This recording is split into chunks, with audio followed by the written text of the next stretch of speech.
Today I'm standing before you to tell you that you are not alone. Across the boundaries of Europe, we are one.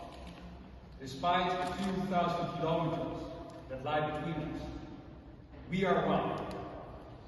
Despite the difference of our speech or the customs of our cultures, we are one. These are not words that I just speak for the sake of beauty. In fact, they are as real as we are standing here today. The life as an artist can be challenging. For 3 years, I worked on this sculpture. Without an income, and this was a sacrifice to make, but a sacrifice that was necessary. Now this is nothing, not even a tiny fraction, in comparison to what you experience, day in and day out. And so every time when my faith is being challenging to me, I thought about you, the people of Ukraine. About the courage and bravery with which you confront the current challenges in your daily lives. And that is simply put the reason why I'm standing here today. To show you the proof that we are one. It was Pericles, the leader of Athens in our ancient glory days, who said about the fallen soldiers the following words: "In lands that are not theirs, their unwritten memorial lives on in the life of man, in the spirit rather than in material shape. You should now follow their lead, see happiness in freedom, the freedom in courage, and not be anxious in your watch for the hazards of war." It seems to me that you are the living proof of what Pericles sees. That these are not the deeds of ancient peoples in times past, but the deeds of the Ukrainian people in present days. I think about the children who are following classes in metro, the students and the professors working here to create the intellectual base for a better future, the coffee houses and restaurants that keep on going, and the people who work in the marketplaces with their famous generosity. I thought about President Zelensky, who has proven to be a true example of leadership, always choosing for what is the right thing to do. Dear brothers and sisters of Ukraine, as I am standing here before you today, I feel overwhelmed by your courage. Your boundaries have been violated. Your trust has been shattered. Loved ones are lost, and hope at times seems oceans away. But still I see a spark in your eyes of hope, which can only be a testimony of greatness of your spirit.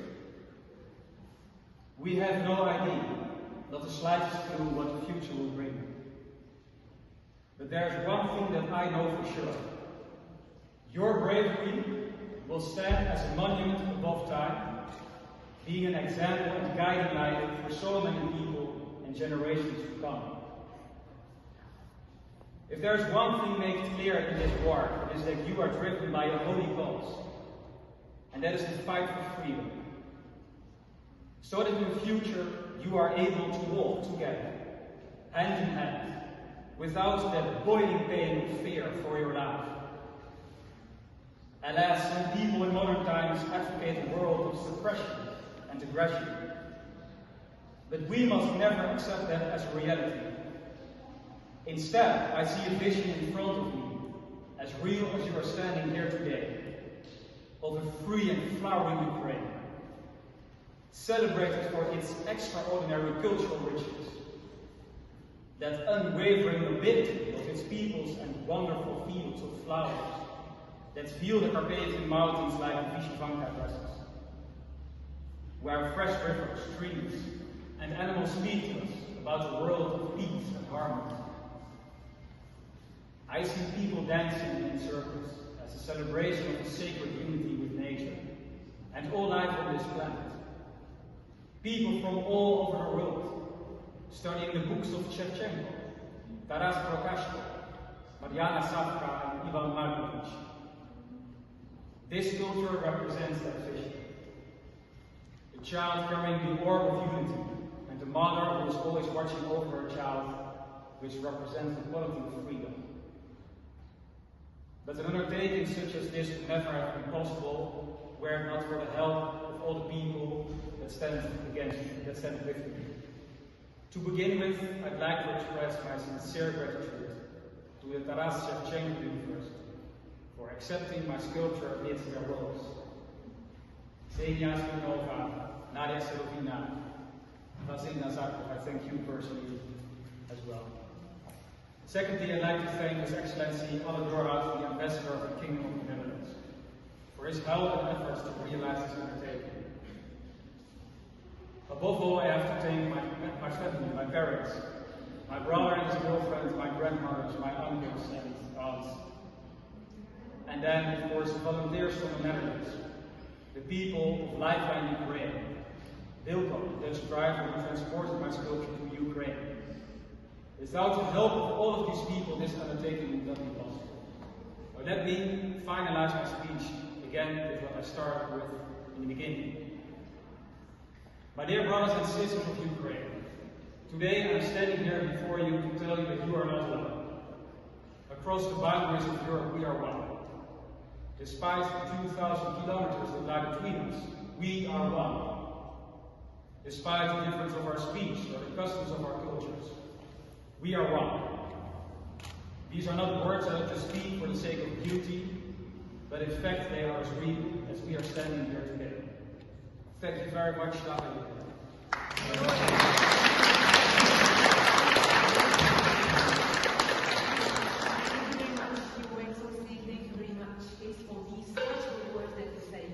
That these words are really full of symbols, and these symbols make us even more resilient than we are.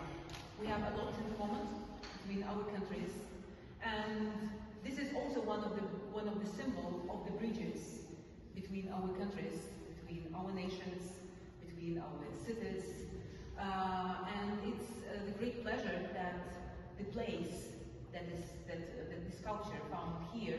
This is the heart of Kyiv.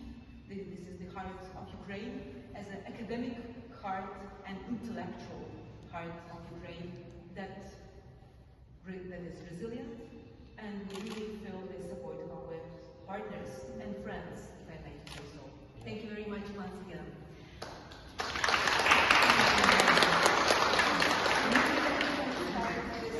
Very touchable moment.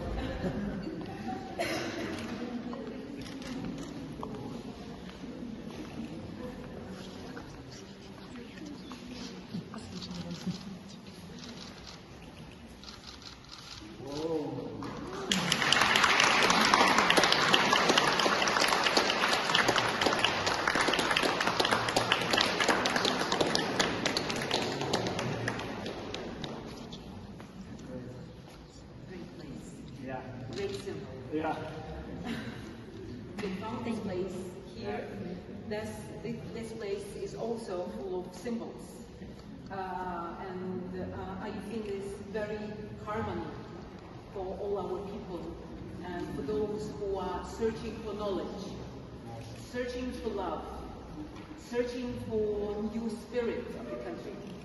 So that's why this symbol, for those who want to find this knowledge and feelings of friends, feelings of mother support, and all other emotions. It's a great place with the books and with finding the path for young people and for young population of our country and our state. Thank you very much once again.